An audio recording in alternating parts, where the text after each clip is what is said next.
Welcome to High Sobriety.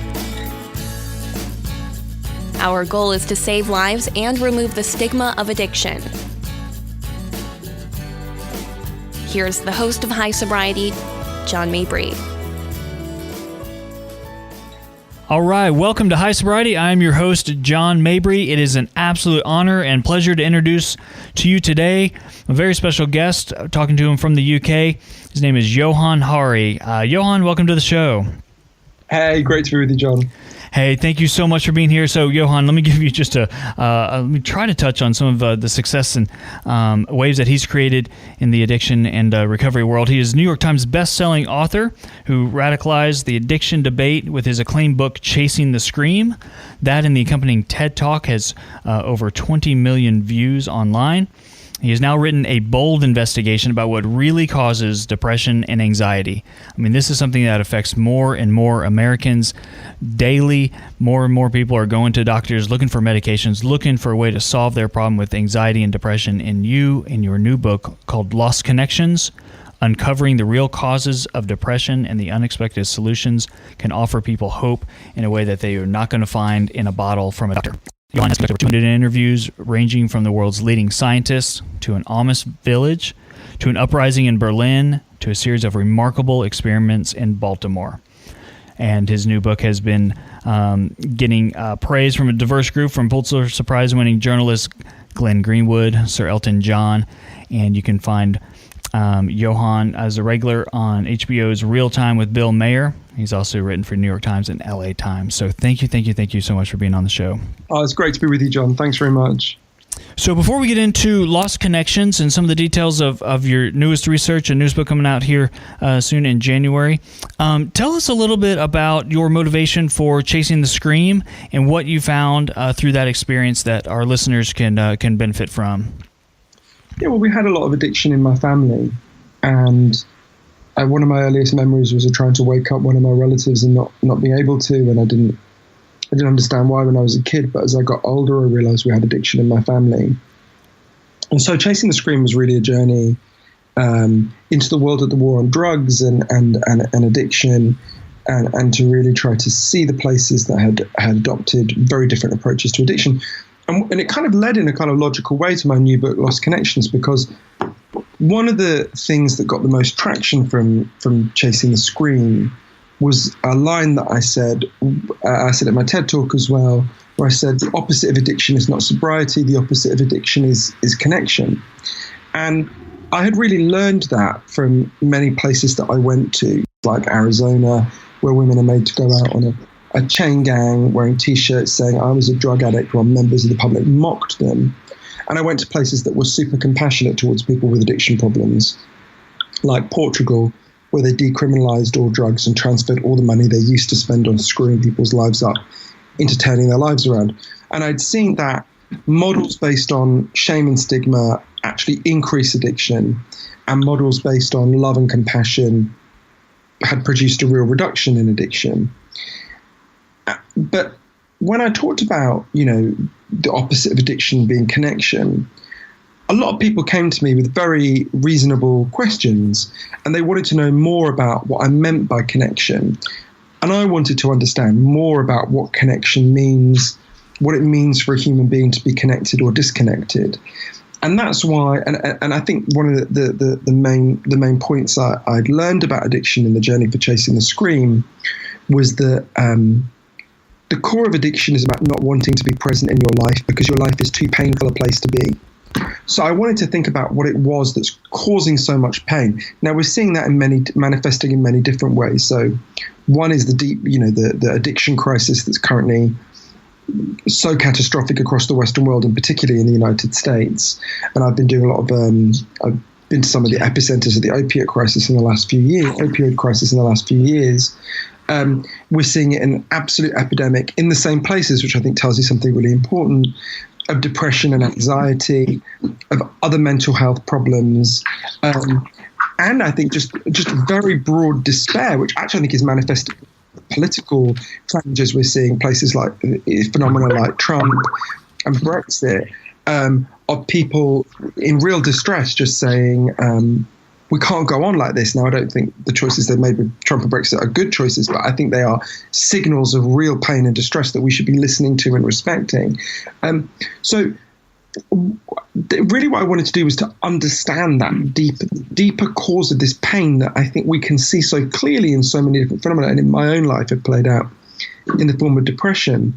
So really I ended up going on this journey, which I think of as a kind of sequel to Chasing the Scream, to really try to figure out, and what I learned is there are 9 real drivers of depression and anxiety for which there's scientific evidence that we can look at and think about much more clearly. And then there are 7 early solutions for which there's also some evidence for how we might think differently about this. I think the new book is talking mainly about depression and anxiety, but I think that has obvious massive implications for the addiction debate. Mm-hmm. Absolutely.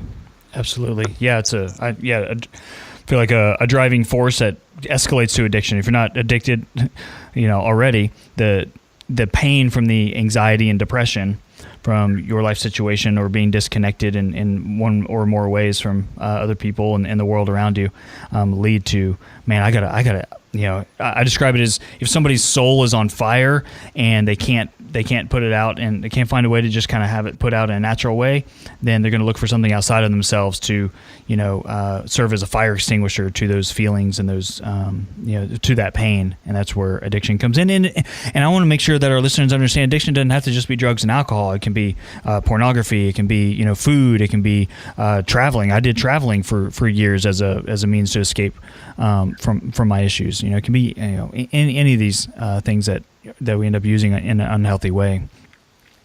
That's totally true, and I actually think what's called the behavioral addictions, gambling addiction or sex addiction or whatever, would actually tell us something really important about the core of addiction.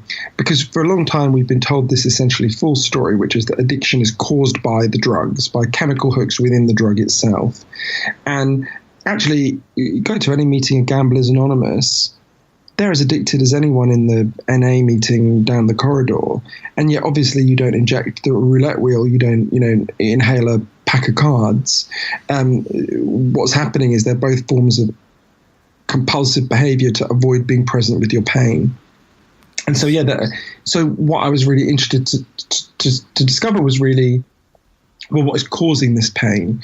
And when we look at depression, for example, we've been told, I think, a comparably false story to the chemical hook story about addiction, which is one about, so for example, when I was a teenager, I went to my doctor and I said, I've obviously read about depression, and I think I must be depressed. I feel like kind of pain is kind of leaking out of me and I can't control it.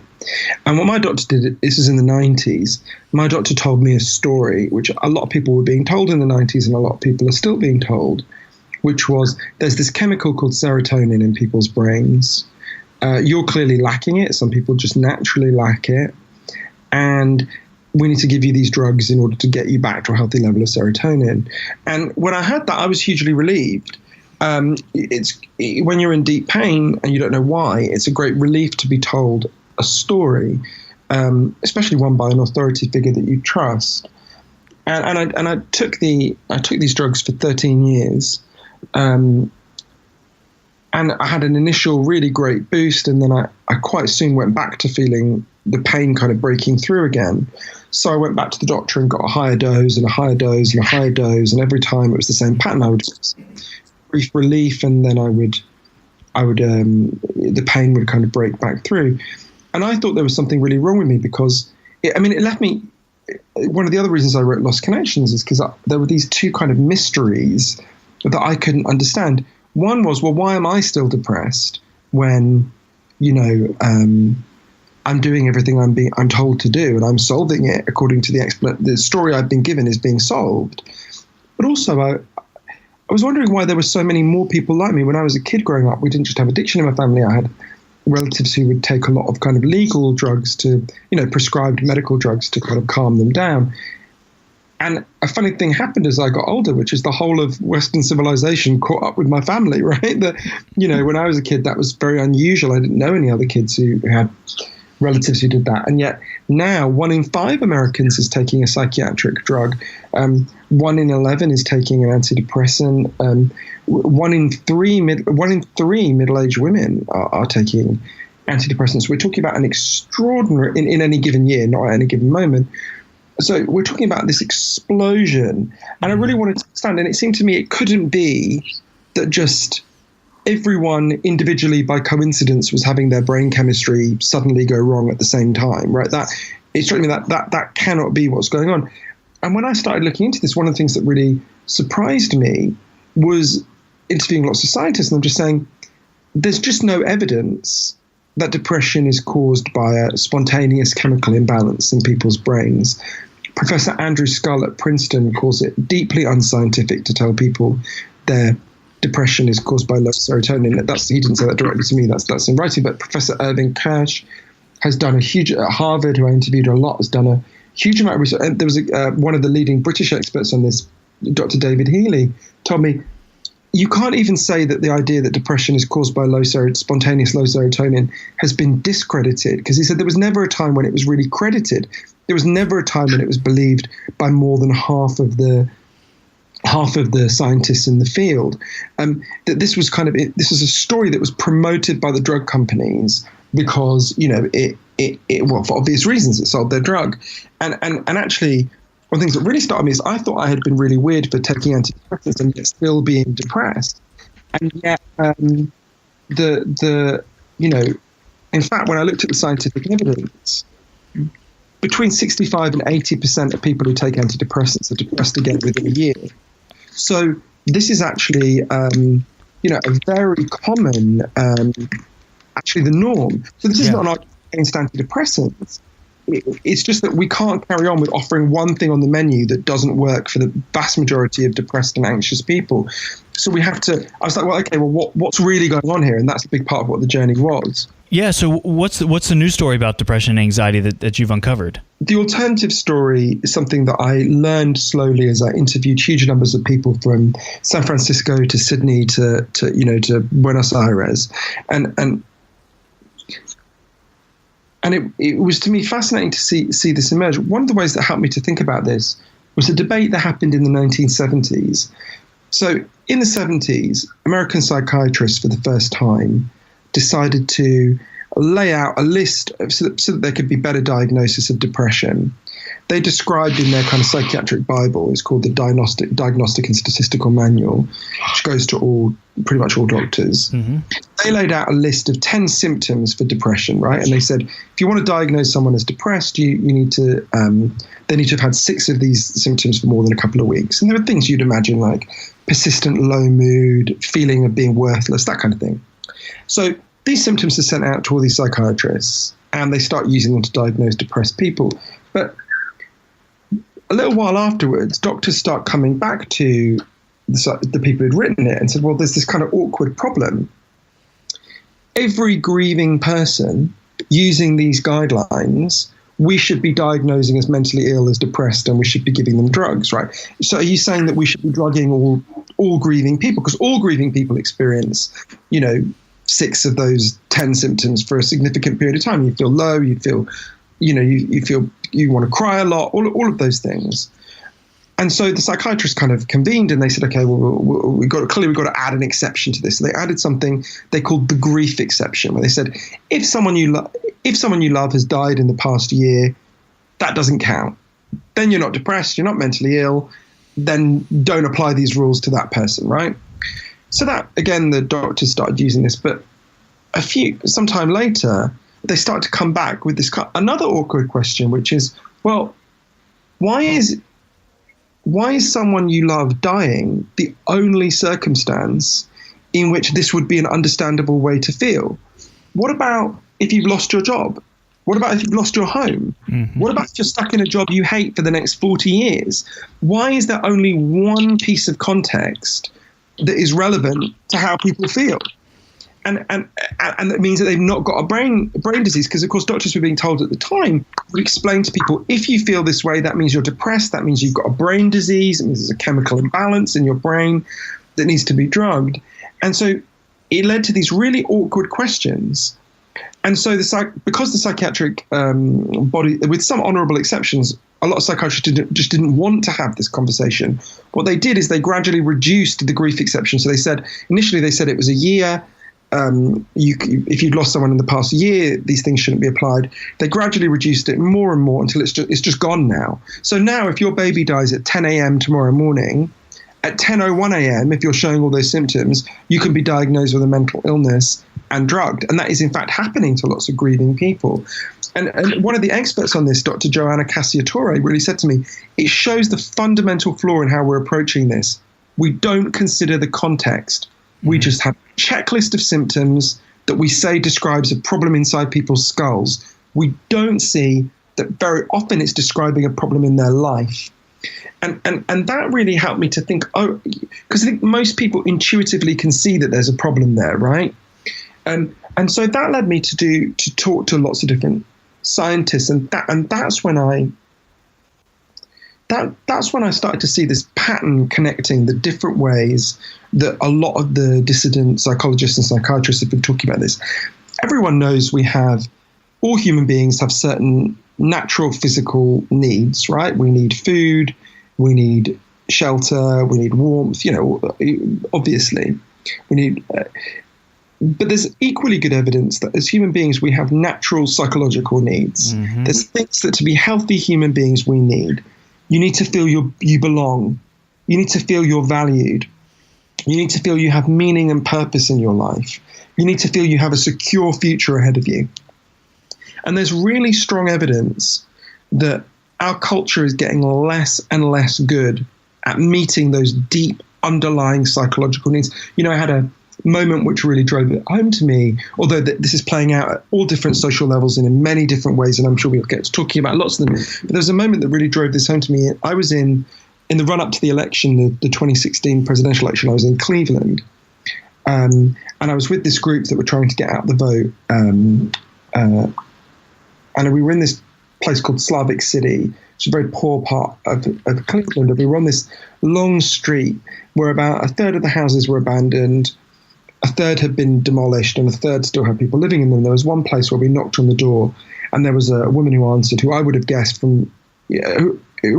was about 60. I found out later she was actually the same age as me, 38. And we got talking. She was very angry, very articulate, quite intelligent, and she was talking about what happened to the area and how it had gotten much worse. And as she was kind of describing this, she made a mistake, a verbal slip. She was talking about what the area used to be like for her parents and grandparents. And she meant to say, when I was young. What she actually said is, when I was alive. And it really hit me, what she said. And I really thought about it a lot afterwards. That we've created an environment where some people feel that because they've been deprived of the things that make life meaningful, they don't feel they're fully alive. Now, that's very extreme in the case of that woman, but that goes right up the income scale for lots of different people. So there's all these. So as I say, I found there's good scientific evidence for 2 biological factors that make depression and anxiety worse. It's not all environmental, but I also found evidence for 7 significant environmental and psychological factors that there is good proof are making depression and anxiety worse. So I'm happy to talk about a couple of them if you like. Absolutely, please keep elaborating. This is great stuff. I'll give you an example, one that I think will connect with a lot of people. I thought about this a lot when there was a guy in Philly who I called Joe. He asked me not to use his real name. Who contacted me. He'd seen my TED talk. I can't remember if he'd read the book, but he'd seen my TED talk. And he thought he had a story to tell about addiction. And I went to go and see him in Philly. And I actually don't think it was a story about addiction. I think addiction was a minor aspect of this. And I think he agreed with that in the end. So Joe worked in a paint shop. If you walked into Joe's paint shop, he was a young guy. I think he was in his late 20s when I met him. This would have been a couple of years ago. If you walked into Joe's paint shop, you would pick out a shade of paint, and you would tell him what shade you wanted, and he would put like a dash of pigment, and he would put it with there's basically a kind of shaking machine that would ensure the paint was consistent, that it was his job to operate. And then he would take your money and he'd say thank you, and then you'd leave, and then he'd wait for the next person, and he'd see what shade of paint they wanted, and he'd shake their paint and take their money, wait for the next person, and this would go on and on and on, and this was his life, right? And Joe found this work unbearable. He said that every morning I arrive, I don't feel I make any difference to the world. I don't think anyone notices what I do. And he could see that this was going to be his life for 40 years. And he just found it excruciating. And Joe had, after he started working at the paint shop, he'd started using OxyContin, the opiate-based painkiller, quite a lot. And he'd developed an addiction to it. And I think he thought that what he liked about Oxy is that it made him as blank as the work itself. It made him, because he felt like being a human was actually irrelevant to that job. It was actually an obstacle. But every time he made a criticism of the job, Joe would talk about how he felt guilty. He was really grateful to have a job. He knew that lots of people weren't going to have jobs, didn't have jobs, that it was not the worst job in the world. And I thought a lot about Joe, and I wondered if the way we work could be playing a role in this depression and anxiety and addiction crisis. And I started looking at some of the evidence about this. So Gallup which is a polling organization, did the most detailed research ever into how Americans and people in the Western world feel about their work. And what it found is 13% of people like their work. They enjoy it. They look forward to it. It's a good thing.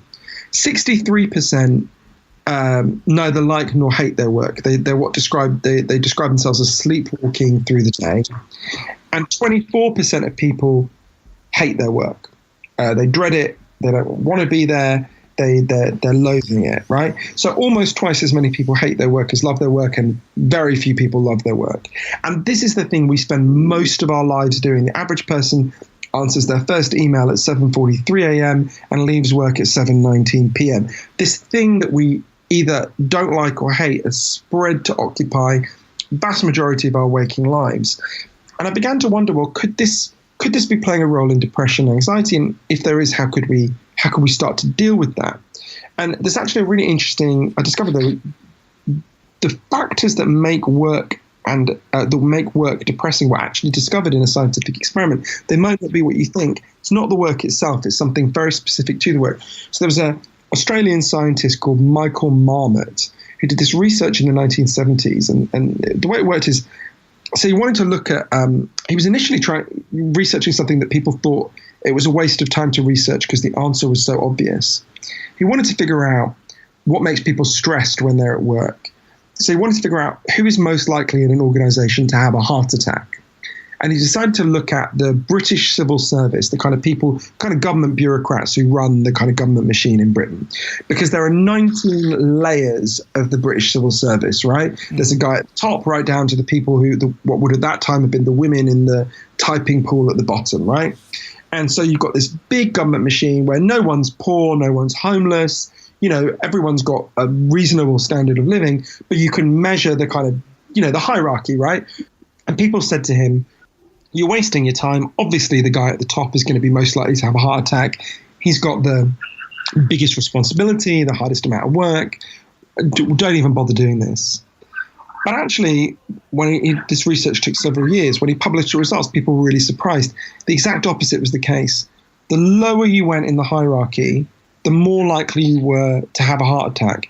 It turned out that what made work stressful, it seemed at first, was not the responsibility, it was a lack of control. But Michael Marmot, who did this study, wanted to find out more. So what he did is he looked at people who were working at the same level in the civil service, so, two people at the 14th level or whatever, but whose jobs differed, to see what's going on in the difference between their jobs. And what he found is, he proved this, there are two things that make work depressing. One is if you have no control over it, if you feel that you're just being ordered, you've got no choice, you can't use your creativity, you can't use your intelligence, it's just you're like a machine. And the other is if you feel nobody notices what you're doing. He called it an imbalance between effort and rewards, that no matter how hard you try or don't try, no one's going to notice, it doesn't matter, it's just no one cares. And so this is really important, that he proved that the way we work is a factor that causes depression and anxiety. And there are ways to solve that, right? So we've been taught to think of antidepressants as just a pack of pills, right? And I'm not against chemical antidepressants. They should be one of the things on the menu. Mm-hmm. But actually, we can think about antidepressants in a different way. So let's think about if what's causing depression and anxiety, if one of the things that's causing depression and anxiety is those factors in the way we work, how can we fix that? Well, I went to places that have done it. For example, in Baltimore, someone called Meredith Keogh, who used to every Sunday night would look forward to the next day with absolute dread. She's an office job. She felt it wasn't the worst office job in the world by any means, but she felt a huge amount of anxiety, insomnia. She quit her job to do something that some of her friends thought was crazy. Her husband, Josh, I think he was her boyfriend at the time, Josh Keogh, his name is, he'd been working in bike stores since he was a teenager. And I'm sure a lot of your listeners know, working in a bike store in the US is pretty insecure labor. It's not very well paid. You're obviously at the whim of the boss. You don't even get any benefits, really. And him and his friends were, in that situation, quite anxious, quite depressed. And they decided one day to do something quite bold. They kind of were thinking, well, what does the boss actually do? They quite liked their boss as a person, but they're like, what does he actually do? We do all the work, right? We fix the bikes. So they decided to set up a rival bike store that would run differently. Instead of having a boss, they would run it as a kind of democratic tribe, a democratic cooperative. So they would share the difficult jobs and the good jobs. They would give feedback on each other. They would make the decisions together. So instead of having one boss, they would all be the boss. And when I went to Baltimore Bicycle Works, the bike store they set up, which is a thriving business, been running for years now, one of the things that most interested me is loads of them had had anxiety and depression problems when they worked in jobs where they were controlled. And all of them had seen their depression and anxiety problems go away when they worked in this different environment, which when you understand this research about what actually makes... So it's really important to understand it's not the job itself that made them depressed, right? They fixed bikes before, they fix bikes now. What changed was they were in an environment where they could make choices. They controlled the environment. They were noticed. They were seen by the rest of the team members. They had some ownership over what they were doing. And exactly. And I think that's a good way of putting it. And I think so. And you see, that's an antidepressant, right? Now, that's not a chemical antidepressant, but that's a different way of thinking about the problem that's actually about solving the factors that are making people depressed and anxious in the first place. There was another person I spoke to who really helped me to think about this idea of a different kind of antidepressant. There's a South African psychiatrist called Derek Sommerfeld who he went to Cambodia in the early 21st century, part of it. I love the story, I got to say. So listeners, listen up. This is a great story. Oh, yeah, I love Derek. He's a great guy. So Derek went to Cambodia early in the 21st century when they were first marketing antidepressants there. And he was explaining what depression is, what antidepressants are. Turns out there isn't an obvious translation into Khmer for the word depression. But after a while, they would say, oh, we have a word that means being downhearted. And they talked about it, and that was a pretty good translation. So Derek started saying, okay, well, explain what antidepressants are. And the doctors there said, oh, we don't need them. We've already got antidepressants. And Derek said, what do you mean? And he thought they were going to describe some herbal remedy or something. And they said, okay, we'll tell you a story. So there was a farmer who these doctors were responsible for who worked in the rice fields. And one day he had stood on a landmine left over from the American War, and his leg was blown off. And obviously that was a terrible experience. And they gave him an artificial leg. And he went back to work in the fields, but he got really distressed. He would cry all the time. He didn't want to get out of bed. And they said to him, that's depression, right? And Derek was like, yeah, that's depression. And they said, all right, well, we gave him an antidepressant. And Derek said, what did you do? And they said, well, we went and we sat with him and we listened to him. And we realized that it was working in the fields that was so bad, partly because it was physically painful because he'd got an artificial leg in water. That's difficult. Partly it must have been traumatic because, he's in the place where he got blown up. And we figured that if he was a dairy farmer, he could sit down, he wouldn't be in so much pain, it wouldn't have these traumatic memories. So we bought him a cow. And within a few weeks, he stopped crying all the time. And actually now he's quite a happy guy. So you see, doctor, that cow was an antidepressant, right?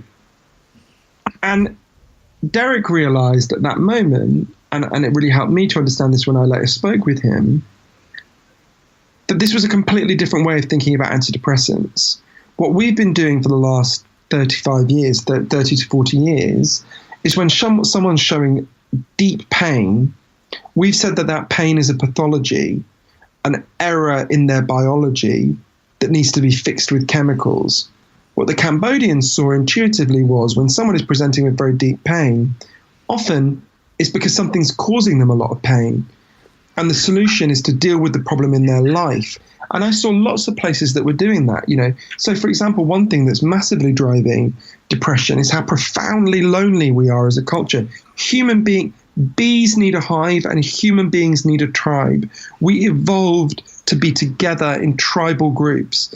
And, there's a devastating study of Americans that asks, how many close friends do you have who you can call on in a crisis?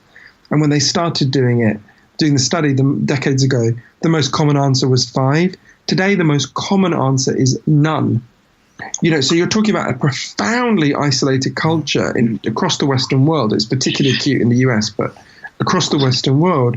And there was a doctor's surgery in East London where people were coming in really lonely and isolated and unhappy, and the doctors were giving them chemical antidepressants. And the doctors thought, they're not against giving chemical antidepressants, but they just said, this just doesn't feel right to us. People are coming to us with a problem in their life, and we're not helping them solve the problem in their life. So they decided to try an experiment, a really interesting experiment. What they did is, in addition to prescribing the person drugs, if they wanted to, they would prescribe the person to take part in a group where the group did something meaningful. So, for example, one group that I got to know, they were prescribed, there was a kind of barren patch of land behind the doctor's surgery. They were prescribed as a group of depressed and anxious people, which just said, why don't you guys just get together a few times a week and please make this patch of land beautiful, garden it, make it beautiful. And so they got together, and it's interesting because this was a place where they could get together and talk about, there was no pressure to talk about the problem, but of course they could get to know each other. And it was fascinating talking to some of the people who'd taken part in that. And again, there was a study of a program like this in Norway. It found it was twice as effective as chemical antidepressants. So that tells you something. Now, that's, again, it's not an argument against chemical antidepressants. There should be lots of things on the menu. One of them should be chemical antidepressants. But by expanding our way of thinking about the problem, we start to see solutions that we didn't see up to now. And it's not a coincidence. I've been to a lot of the places where the opioid crisis is worse, for example, and it's begun to, as social scientist, I think possibly inspired by some of the things that I've said, describe them as disconnection deaths, what's happening. And I think that's really true. I think that's a very acute, it's like the sharpest tip of the spear of this depression, despair epidemic. But we've been deprived of anything but a biological language to talk about these problems. Now, there are biological factors that are making this worse. It's very important to say that. And I'm happy to talk about how if you want. But if all you've got is a biological language to talk about this, then you're missing most of the picture. Absolutely. Yeah, please go ahead and expand a little bit on the biological part. Well, for example, look at a good example would be genes, right? So a lot of people, I've had people say to me, I was born with depression because depression is genetic, right? And it's very important to say that that's not true. And that's extremely disempowering. So we can measure how much of depression is genetic, and there is a significant component. The way we do it seems weird. I guess I thought before I did this research there was some more fancy technological way to do this, but there isn't. Basically, the best method for figuring out how much of something is genetic is you compare identical twins and non-identical twins. So if obviously identical twins are more genetically similar, significantly more genetically similar than non-identical twins. Identical twins come from the same egg that's split, whereas non-identical twins come from two eggs that were fertilized, alongside each other. And so if something is more common in identical twins than non-identical twins, then you can figure out how much of it is genetic. So that's how we know, for example, 90% of your height is genetically inherited, genetically determined, right? It's not 100%, but it's, so obviously nutrition is a big factor and so on. And that's how we know that about 37%, or according to the best studies, about 37% of your vulnerability to depression and anxiety is genetic, right? But it's really important to understand that's not 100%. So what that means is your genes can make you more sensitive to depression and anxiety, but they don't cause the depression and anxiety. They make you more sensitive to it. So there was a really interesting study of this in New Zealand. They did a really detailed study of the genetics of depression, and they found a gene. It's called the H5TT gene, which makes people more vulnerable to depression. But what that study also found, and this is really important, is the guy who led it was a guy called Avshalom Caspi. What he found is it made you more vulnerable to depression if you became really isolated, if you became lonely, or if you experienced childhood trauma. But if you didn't experience loneliness or childhood trauma and you carried that gene, you were no more likely to become depressed than anyone else. So that's really important to understand. It makes you more vulnerable, but it doesn't determine your fate. And so that's one way of thinking about this biological story that I think is well, firstly, it's true, but secondly, it's much more empowering for people because then we can't change our genes, right? There's nothing we can do about that. We can change our lives. Now, there are some things we can change as individuals, and I go through in Lost Connections 7 solutions, some of which are things we can do as individuals, and some of which we can only do by changing our culture together, which has happened many times. I'm gay. Gay people's lives are infinitely better than they used to be because not because it happened by chance, but because gay people banded together. They fought for something better. We appealed to the goodness and decency of heterosexual people who sided with us in ever-growing numbers. So social changes can happen and do happen the whole time, and we've lived through many positive social changes, you and I. So I think, I think that answers the question. Excellent.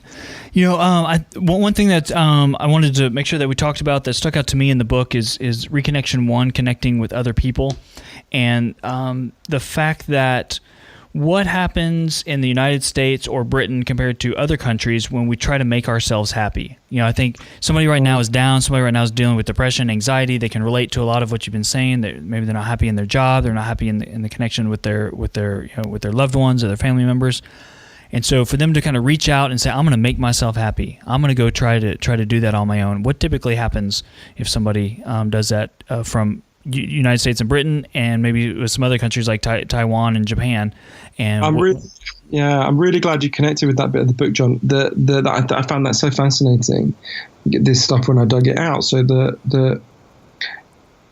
it's so interesting to me. If you look at when a friend on Facebook says they're down or something, very often people will write or share memes that say something like, the only person who can help you is you, or these very individualistic ways of thinking. And we think we're being encouraging by saying this, or we'll say things like, be you, be yourself. And that's become such a cliche that it's banal, it's obvious. Be yourself. And this is actually part of the problem. There was this really interesting study. I went to Berkeley to interview one of the people who did it, Dr. Brett Ford. So what they did is there was a group of social scientists, her and her colleagues, and they wanted to know, if you consciously decide to dedicate your time to being happy, so if you decided now, I'm going to spend a lot more time consciously trying to be happy, would you in fact become happier? And they did this study in 4 countries. It was the US, Taiwan, Russia, and somewhere else, I think Hong Kong. And what they found is, in the US, if you consciously try to make yourself happy, you will not become happier. But what they also found is in China and Russia and Taiwan, it was China was the other country, not Hong Kong, China, Russia, and Taiwan, if you consciously try to make yourself happy, you will become happy. And they're like, well, why is that? What's going on there? And the more they looked at it, they realized what was happening. In the US, if you consciously try to make yourself happier, what you will do is try to do something for yourself. You might buy stuff for yourself. You might, work harder to get a better job or whatever. In China and Russia, if you consciously try to be happier, you don't do that. What you do is you try to make things better for your family, for your friends, for your social network. So our implicit idea of happiness is individualistic. In Eastern cultures, the implicit idea of happiness is collective. And it turns out individual models of happiness don't work. If you're just trying to make yourself alone feel better, you will not feel better. The way human beings, the only reason human beings survived, the only reasons we exist is because we could band together in tribes on the savannas of Africa. We weren't bigger than the animals that we killed. What we had is the ability to cooperate in a way that they couldn't. Every instinct we have is to be together, to work together. But we live in this very strange culture where we're the first human beings ever to try to live without tribes, try to create these myths that we do it ourselves. And this whole way of thinking is making us feel terrible. It's one of the things that I was so interested in going and spending time with in an Amish village. And there's plenty to criticize about the Amish. They're terrible towards gay people, towards women. There's all sorts of things wrong with the Amish. I'm not an evangelist for the Amish. But there's really good evidence that the Amish have incredibly low levels of depression and anxiety. And talking to them, they understand that very well. Every member of the Amish, one of the reasons why the Amish is not classed as a cult by anyone is because when Amish members turn 16, they go on something called Rumspringa. They're sent out to live in what they call the English world, the outside world, the non-Amish world, for 2 years. And then they have to choose to come back. And about 80% choose to come back and about 20% don't. No cult would ever do that, right? You're not going to get Scientologists saying to people, go off and don't be a Scientologist for 2 years and then come back. And so they have this, speaking to the Amish, or spending time with them in a place called Elkhart-LaGrange, which is just outside, about a couple of hours outside Fort Wayne in Indiana, was so interesting because they have, they've lived in our world and they've lived in this very different way of thinking. And they say, it's the individualism that gets you. It's being alone. It's that we're so fragmented that the deep connectedness that the Amish have, both to a sense of meaning and to each other, is the reason why they have such extraordinarily low levels of depression and anxiety. Now, the solution is not for us all to convert to become Amish. I want to be clear about that, mm-hmm. right? But that helps us to think about how we need to reframe the ways we think about this. And I have to say that individualism, since you guys particularly have an interest in it in relation to addiction, that toxic individualism is so deep in the way that a lot of the addiction world, I know this is not the case with the work you do, but so much of the addiction recovery movement is contaminated with this deeply individualistic way of talking. That I really think this is part of the reorientation that we need, which is really, I say this not as a religious person, I'm not religious, but a kind of spiritual reorientation in terms of how we think about our place in the universe. Absolutely. It's not that people need to be drugged. It's people need to be together.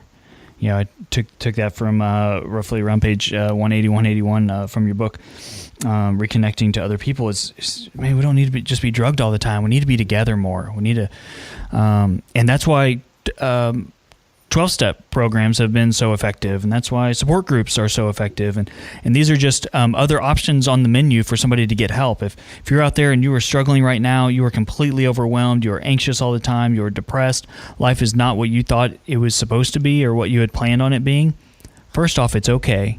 You're not alone, and there are ways out.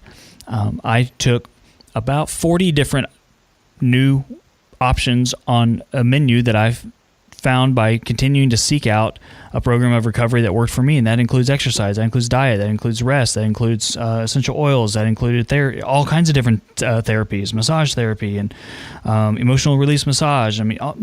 EMDR, brain spotting, all of these different options are available. And I went into it initially when I first had my car accident and had all my surgeries and lost my leg. First thing I did was go to a psychiatrist and get put on antidepressant. It was on antidepressant for 12 or 13 years. And I got to one point where I came out of my first round of treatment on 8 medications. Right now I'm on 1. I'm on 1 medication that I take on a regular basis, coming down from 8. And that is not by accident. I thought, though, that all these pills were going to make me better, and I ended up, like Johann, finding that I still found myself depressed and low and continually not happy with myself and my life. And the pill could not fix the problem. The pill helped me to get over some really large humps along my journey, but it itself did not solve the problem. You've got to get to the root of the issue. You've got to get to the heart of what's going on. And a lot of times, for me, I found that I was lonely. I was scared from early childhood. I had these ear surgeries that left me feeling defective. These are feelings that a lot of people have, that we kind of mask up as society and say, oh, that was such a long time ago. There's nothing that could be bothering you. There's something that happened 30 years ago be bothering you today. I mean, you're over that, right? You were, psychologically abused or physically abused or verbally abused by your parents. That was a long time ago. That is not affecting you today. I got to tell you from my experience that can be a major driving force in somebody's ongoing depression today. And so this is a great conversation. This is an amazing book by talking with author Johann Hari of a new book called Lost Connections, Uncovering the Real Causes of Depression and the Unexpected Solutions that this book offers can bring you a new perspective on your life and those around you. If maybe you're not struggling, we all know somebody around us that's struggling with some of this stuff. And so this book can be open up some doors and some conversations in your home and in your family that can change lives. And so I encourage you to go out, get Johann Hari's book called Lost Connections. Is there anything kind of last minute that you want to touch on that we haven't touched on yet, Johann? Yeah, I mean, there's so much. I found this a really moving and challenging journey, this book, even more than Chasing the Scream, I think. I remember thinking at one point, because there was a part of me that didn't. When you have a story about your depression, even if it's one that's not working very well, it feels very threatening to challenge that story, because at least you feel you know where you are. And so it was in some ways a difficult story writing this book, because to kind of strip away the story you had and then build a new one based on all this evidence was, it was hard. And it is challenging, and it was happening against the backdrop of these political challenges that I think it's very related to. Like a lot of people, I've been really disturbed by the direction that the politics of your country and my country, and I spend a lot of my time in the US, have taken. And I think they are really deeply connected. And I think we should, we need to think about these things deeply. And we need to start looking at real solutions, and we need to stop pathologizing. We need to stop saying people are stupid for being angry, or that they're idiots, or that there's something wrong with them. We can disagree with decisions people make, of course, but as I do. But I guess the core of what I wanted to say in the book, what I learned, what I wish someone had said to me when I was a teenager, is you are not a machine with malfunctioning parts. You are a human being with unmet needs. And what you need is not to be fixed, but to be helped to have your natural needs met. There's an Indian philosopher, Krishnamurti, who said, it's no sign of good health to be well adjusted to a sick society, right? And actually, a lot of the people, instead of pathologizing this distress, all along, we should have been listening to it and honoring it, because it's telling us something, right? It doesn't mean it's a good way to feel. It's a terrible way to feel. But compare it to, for example, indigestion. One thing a lot of Europeans find shocking when we come to the United States is indigestion pills. They just basically don't exist in Europe, right? Because the European response to indigestion is to say, oh, that's a signal from your body that you're eating too fast. You need to slow down, right? And actually, it's not that indigestion is a nice feeling. Indigestion is a horrible feeling. But indigestion is a necessary signal that something's going wrong. Now, I think that depression, anxiety, and addiction need to be understood in a similar way. They're horrible feelings. It's not that I'm not a stoic. I'm not saying people should just learn to put up with them any more than I think people should learn to put up with indigestion. That's not what I'm saying. But they are necessary signals that something has gone terribly wrong. And we need to listen to them because they will guide us to a better path. But for them to guide us, we have to see that there is sanity in this sadness. It's not insane. People who are addicted are not mad. They're not mad to feel bad. You know, the places I've been with addiction crises, people I've sat with, and I've lost count of the number of people. Obviously, you know, it began in my own family, but I've now been, you know, on this trail for a long time as a journalist and writer. I've yet to meet someone whose addiction did not make sense. Now, that doesn't mean that continuing in the state of addiction was a good idea. Of course it wasn't. And that they didn't need love and support and compassion and help to find the way back. But we need to stop pathologizing this behavior. It's not mad. It's telling us something really important that we need to listen to. I should just say, because my publishers will tell me off if I don't say this, that Lost Connections, anyone who wants more information can go to the website. It's www.thelostconnections.com. On the website, you can take a quiz to find out how much you know the real facts about depression and anxiety. You can listen to loads of the interviews with some of the amazing people I got to know for the book. You can find out where to buy the book. You can also find out where to buy the audiobook if you prefer that. And the book has a Facebook page, which is facebook.com, obviously, /The Lost Connections. Or is it /Lost Connections? I can't remember. Try them both. And one of them, I think there's a band called Lost Connections, annoyingly. I hope I'm not going to be pissed off with me. And people can follow me on Twitter as well. It's /JohannHari101. I got asked in an interview a little while ago if they said, you know, what's your Twitter, what's your Instagram? And they said, what's your Snapchat? And I was like, I'm a 38-year-old man. I'm not on Snapchat. Something very sinister if I was on Snapchat. So that's where I draw the line. But I will haul myself to sell books on all other mediums. And that Twitter again is Johann Hari, Johann Hari, Hari 101. Is that what you said? That's me, yeah. Excellent. And I'd love to end on just kind of wrapping this up in compassion and love and hope. If you go look up Rat Park addiction, if you Google Rat Park addiction and find the YouTube video, it's a great little 5-minute video that kind of sums up the research that was done. Showing that, hey, a rat's in a cage by itself, it's going to drink itself to death almost every single time. If given a choice between plain water and water laced with heroin or cocaine, and you put a rat in a rat park, which is a lush cage with balls to play with and tunnels to scamper down and friends to play with, not one rat would drink itself to death by overdose because they're connected. They're connected in a community, and that's just it's a great kind of metaphor for what we do here at Addiction Campuses, and that's connect with people on a heartfelt level with the heart of compassion. That's the first few words of our mission statement, is with the heart of compassion is where we come from helping folks.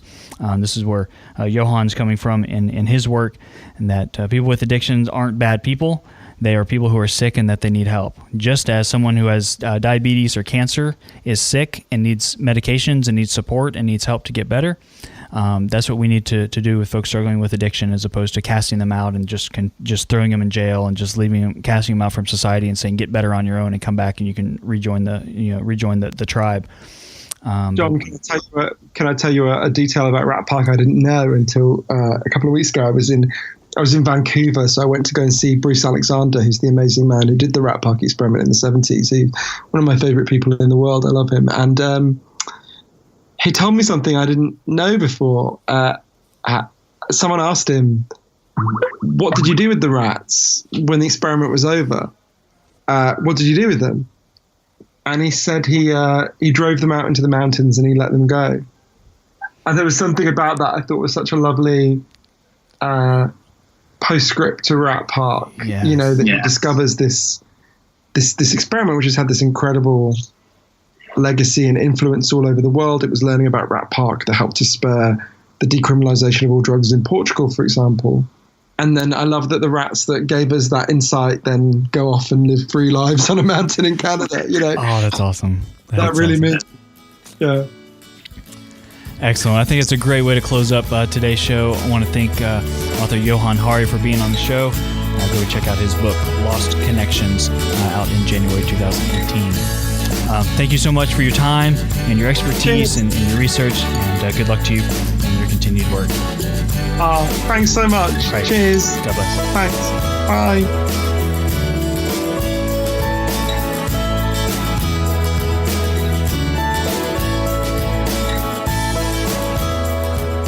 Thank you for listening to High Sobriety. If you or a loved one are struggling with an addiction, we can help. Call our hotline at 844-888-HELP. That's 844-888-4357. Don't wait. Call today, 844-888-HELP. High Sobriety is an Addiction Campuses podcast.